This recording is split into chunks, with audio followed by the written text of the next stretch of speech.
राजधानी दिल्ली। रात के 12 बजे थे। रात का सन्नाटा। और अचानक दिल्ली, मुंबई, नागपुर में चारों ओर फोन की घंटियां बज उठी। राजभवन मौन था, संसद मौन थी, राष्ट्रपति भवन मौन था। हर कोई कश्मकश में था। शायद कोई बड़ा हादसा हुआ था। यह किसी बड़े हादसे या आपदा से कम नहीं था। कोई अचानक हमें छोड़कर चला गया था, जिसके जाने से करोड़ों लोग दुख भरे आंसुओं से विलाप कर रहे थे। देखते ही देखते मुंबई की सारी सड़कें भीड़ से भर गई। पैर रखने की भी जगह नहीं बची थी मुंबई की सड़कों पर, क्योंकि पार्थिव शरीर मुंबई लाया जाना था और अंतिम संस्कार भी मुंबई में ही होना था। नागपुर, कानपुर, दिल्ली, चेन्नई, मद्रास, बेंगलोर, पुणे, नासिक और पूरे देश से मुंबई आने वाली रेलगाड़ियों और बसों में बैठने को जगह नहीं थी। सब जल्द से जल्द मुंबई पहुंचना चाहते थे और देखते ही देखते अरब सागर वाली मुंबई जनसागर से भर गई।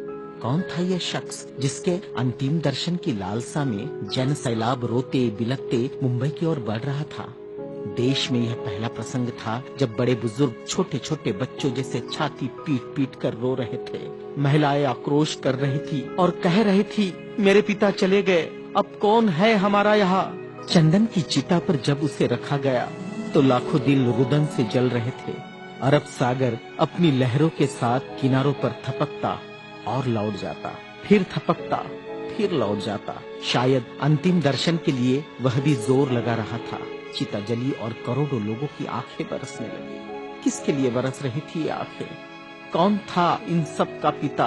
किसकी जलती चिता को देखकर जल रहे थे करोड़ों दिलों के अग्निकुंड? कौन था यह जो छोड़ गया था इनके दिलों में आंधिया? कौन था वह जिसके नाम मात्र लेने से गरज उठती थी बिजलियां? मन से मस्तिष्क तक दौड़ जाता था ऊर्जा का प्रवाह। कौन था वह शख्स जिसने छीन लिए थे खाली कासे इनके हाथों से और थमा दी थी कलम लिखने के लिए एक नया इतिहास? आंखों में बसा दिए थे नए सपने, ओठों पर सजा दिए थे नए तराने, धमनियों से प्रवाहित किया था स्वाभिमान अभिमान को, दास्यता की जंजीरें तोड़ने के लिए दिया प्रज्ञा का शस्त्र। चिता जल रही थी अरब सागर के किनारे और देश के हर गांव के किनारे में जल रहा था एक स्मशान।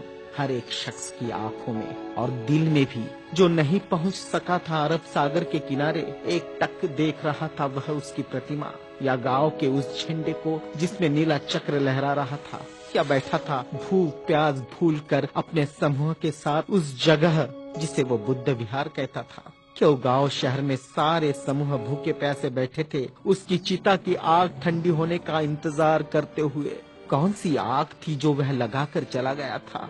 क्या विद्रोह की आग थी या थी वह संघर्ष की आग? भूखे नंगे बदनों को कपड़ों से ढकने की थी आग? असमानता की धज्जियां उड़ाकर समानता प्रस्थापित करने की आग? चवदार तालाब पर जलाई हुई आग अब बुझने का नाम नहीं ले रही थी। धू धू जलती मनुस्मृति धुएं के साथ खत्म हुई थी। क्या यह वह आग थी जो जलाकर चला गया था वह?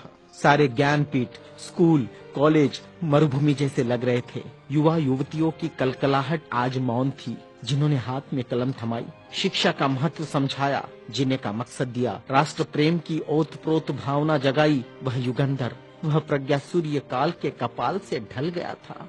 जिस प्रज्ञा तेज ने चेहरे पर रोशनियां बखेरी थी, क्या वह अंधेरे में गुम हो रहा था? बड़ी अजीब कश्मकश थी। भारत का महान पत्रकार, अर्थशास्त्री, दूरदृष्टा क्या दृष्टि से ओझल हो जाएगा? सारे मिलों पर ऐसा लग रहा था जैसे हड़ताल चल रही हो।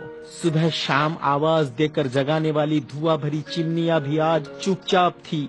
खेतों में हल नहीं चला पाया किसान। क्यों? सारे ऑफिस, सारे कोर्ट, सारी कचहरियां सूनी हो गई, जैसे सूना हो जाता है बेटी के विदा होने के बाद बाप का आंगन।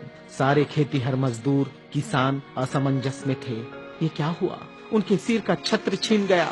वह जो चंदन की चिता पर जल रहा है, उसने ही तो जलाई थी जबरान जोत। मजदूर आंदोलन का वही तो था आधुनिक भारत में मसीहा। सारी मिलों पर होती थी जो हड़तालें आंदोलन अपने अधिकारों के लिए, उसकी प्रेरणा भी तो वही था जिसने मजदूरों को अपना स्वतंत्र पक्ष दिया और संविधान में लिख दी वह सभी बातें जिन्होंने किसानों, खेतीहारों, मजदूरों के जीवन में खुशियां बखेरी थी। इधर नागपुर की दीक्षा भूमि पर मातम पसरा था। लोगों की चीखें सुनाई दे रही थी, बाबा चले गए, हमारे बाबा चले गए। आधुनिक भारत का वह सपुत्र जिसने भारत में लोकतंत्र का बीजारोपण किया था, जिसने भारत के संविधान को रचकर भारत को लोकतांत्रिक गणराज्य बनाया था, हर नागरिक को समानता, स्वतंत्रता और न्याय का अधिकार दिया था, वोट देने का अधिकार देकर देश का मालिक बनाया था। क्या सचमुच वह शख्स नहीं रहा? कोई भी विश्वास करने को तैयार नहीं था। लोग कह रहे थे, अभी तो यहाँ बाबा की सफेद गाड़ी रुकी थी, बाबा गाड़ी से उतरे थे सफेद पोशाक में, देखो अभी तो बाबा ने पंचशील दिए थे। 22 प्रतिज्ञाओं की गूंज अभी आसमान में ही तो गूंज रही थी। तो गूंज शांत होने से पहले बाबा शांत नहीं हो सकते। भारत के इतिहास ने नई करवट ली थी। जनसैलाब मुंबई की सड़कों पर बह रहा था। भारतीय संस्कृति में तुच्छ कहलाने वाली नारी, जिसे हिंदू कोड बिल का सहारा बाबा ने देना चाहा और फिर संविधान में उसके हक आरक्षित किए, ऐसी माँ बहनें लाखों की तादाद में स्मशान भूमि पर थी। यह भारतीय सड़ी गली धर्म परंपराओं के मुंह पर एक जोरदार तमाचा था, क्योंकि जिन महिलाओं को स्मशान जाने का अधिकार भी नहीं दिया, ऐसी 3 लाख महिलाएं बाबा के अंतिम दर्शन को पहुंची थी, जो अपने आप में एक विश्व विक्रम था। भारत का यह युगंधर, संविधान निर्माता, प्रज्ञा तेज, प्रज्ञा सूर्य, महासूर्य, कल्प पुरुष नव भारत को नव चेतना देकर चला गया। एक ऊर्जा स्रोत देकर, समानता, स्वतंत्रता, न्याय, बंधुता का पाठ पढ़ाकर, उस प्रज्ञा सूर्य की प्रज्ञा किरणों से रोशन होगा हमारा देश, हमारा समाज और हम, और पूरे विश्वास के साथ हम आगे बढ़ेंगे हाथों में हाथ लिए, मानवता के रास्ते पर, जहाँ कभी सूर्यास्त नहीं होगा, जहाँ कभी सूर्यास्त नहीं होगा, जहाँ कभी सूर्यास्त नहीं होगा।